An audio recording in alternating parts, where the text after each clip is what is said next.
La contradiction fait partie de la vie. Dans une même culture peuvent cohabiter à la fois des représentations contradictoires sur la vieillesse, mais aussi des conditions de vie offertes aux plus âgés qui sont à la fois favorables et hostiles à ces derniers. Plus encore, il n'y a pas forcément de corrélation entre la représentation sociale de la vieillesse dans une société et la manière dont celle-ci va agir à l'égard de ses membres les plus âgés. Par exemple, dans les sociétés dites primitives, on peut tout autant investir les anciens de pouvoirs surnaturels, vénérer certains d'entre eux et en rejeter, voire en mettre à mort d'autres. Georges Minois, dans son ouvrage sur l'histoire de la vieillesse, écrivait: chez certains peuples, les vieux peuvent être détestés, mais bien traités parce que l'on craint la vengeance de leur esprit.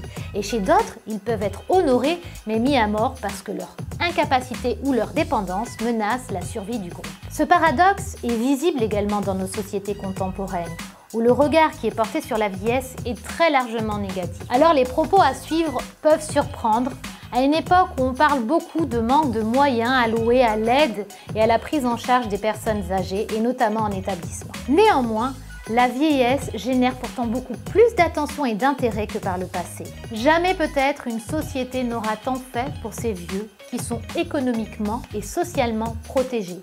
Jacqueline Trincaz. Cohabite ainsi dans un même espace social une image profondément dépréciative et dévalorisante de la vieillesse au profit de la jeunesse et un système de protection sociale et économique plutôt développé à l'égard des plus âgés, avec des valeurs d'assistance et de soutien à l'égard des individus les plus fragiles. De la même manière, mais dans le sens inverse, le jeunisme qui donne la part belle à la jeunesse dans notre société, ça n'implique pas pour autant l'existence de conditions sociales et économiques, d'accès à l'emploi par exemple, ou d'accès au logement qui soient particulièrement profitables aux plus jeunes. C'est toute l'ambivalence de notre société qui est tournée vers la jeunesse et la valorisation de cet âge de la vie qui prend en charge ces vieux malades tout en leur préférant ces vieux actifs qui assurent la sécurité et le maintien en vie des plus âgés tout en les excluant de la marche du monde.